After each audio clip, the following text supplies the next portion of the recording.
ఆరోగ్యమే మహాభాగ్యం.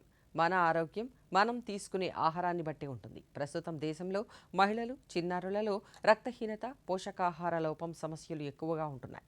ఈ సమస్యలను ఎదుర్కొనేందుకు కేంద్ర ప్రభుత్వం పౌర సరఫరాల ద్వారా పోర్టిఫైడ్ బియ్యం పంపిణీకి ప్రాధాన్యత ఇస్తోంది. ఈ నేపథ్యంలో పోర్టిఫైడ్ బియ్యం అంటే ఏంటి, వీటి వల్ల ఆరోగ్యం ఏ విధంగా మెరుగవుతుంది అనే విషయాలను ఈ కథనంలో చూద్దాం.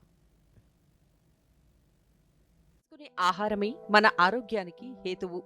తినే ఆహారంలో పోషకాలు సమపాళ్లలో ఉండేలా చూసుకోవాలని నిపుణులు సూచిస్తున్నారు. అయితే దేశంలో పేదలు, దిగువ మధ్యతరగతి కుటుంబాల ప్రజలకు సంపూర్ణ పోషకాహారం సమపాళ్లలో అందడం లేదు. దీంతో రక్తహీనత, ఐరన్ లోపం వంటి సమస్యలు తలెత్తుతున్నాయి. ఈ సమస్యను అధిగమించేందుకు కేంద్ర ప్రభుత్వం దేశవ్యాప్తంగా పౌర సరఫరాల సంస్థల ద్వారా పోర్టిఫైడ్ బియ్యాన్ని 2028 డిసెంబర్ వరకు పంపిణీ చేయాలని నిర్ణయించింది. దేశవ్యాప్తంగా ప్రధానమంత్రి గరీబ్ కళ్యాణ్ అన్న యోజన PMGKAY పథకం కింద 80 కోట్ల మందికి ఉచితంగా పోర్టిఫైడ్ బియ్యం సరఫరాను 2028 డిసెంబర్ వరకు కొనసాగించాలని కేంద్ర మంత్రివర్గం ఇటీవల నిర్ణయం తీసుకుంది.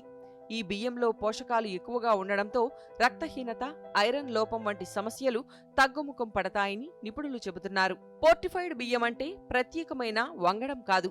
మనం రోజూ తినే సాధారణ బియ్యానికి iron, folic acid, vitamin B12 వంటి కీలక సూక్ష్మ పోషకాలను జోడిస్తారు. ఈ ప్రక్రియలో బియ్యం గింజలపై పోషకాల పూత పూయడం లేదా పోషకాలతో కూడిన గింజలను సాధారణ బియ్యంలో కలపడం చేస్తారు. ఈ బియ్యం రుచి, వాసన, రంగులో సాధారణ బియ్యంలాగే ఉంటాయి. వండినప్పుడు కూడా ఎలాంటి తేడా ఉండదు. ఫలితంగా పోషకాలతో కూడిన ఆహారం మన శరీరానికి అందుతుంది.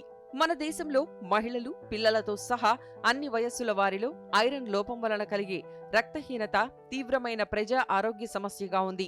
జాతీయ కుటుంబ ఆరోగ్య సర్వే NFHS 5 గణాంకాలు కూడా ఇదే విషయాన్ని స్పష్టం చేస్తున్నాయి. దేశంలో చాలా మందికి అన్నమే ప్రధాన ఆహారం. ఇడ్లీ, దోశ, కిచిడి వంటి ఎన్నో రకాలుగా బియ్యాన్ని ఉపయోగిస్తారు. అందుకే ప్రజల ఆహారపు అలవాట్లను మార్చకుండా వారి రోజువారీ భోజనం ద్వారానే పోషకాలను అందించేందుకు పోర్టిఫికేషన్ ఒక సులభమైన, సమర్థవంతమైన మార్గమని నిపుణులు చెబుతున్నారు. పోర్టిఫైడ్ బియ్యం పంపిణీ కోసం కేంద్ర ప్రభుత్వం సుమారు 17,082 కోట్ల రూపాయలను కేటాయించింది. పోర్టిఫైడ్ బియ్యాన్ని 2028 డిసెంబర్ వరకు పంపిణీ చేయాలని కేంద్ర మంత్రివర్గం తీసుకున్న నిర్ణయంపై కేంద్ర హోంశాఖ మంత్రి అమిత్ షా హర్షం వ్యక్తం చేశారు. పేదలు, దిగువ మధ్యతరగతి కుటుంబాల ప్రజల ఆరోగ్యాన్ని పెంపొందించేందుకు ఈ బియ్యం ఎంతగానో దోహదపడతాయని అమిత్ షా పేర్కొన్నారు. ప్రధాని నరేంద్ర మోదీ నేతృత్వంలోని కేంద్ర మంత్రివర్గం తీసుకున్న నిర్ణయాన్ని ఆయన స్వాగతించారు. ఈ నిర్ణయం వలన కోట్లాది మంది లబ్ధిదారుల ఆరోగ్యం మెరుగుపడుతుందని సామాజిక మాధ్యమంలో ఆయన పేర్కొన్నారు.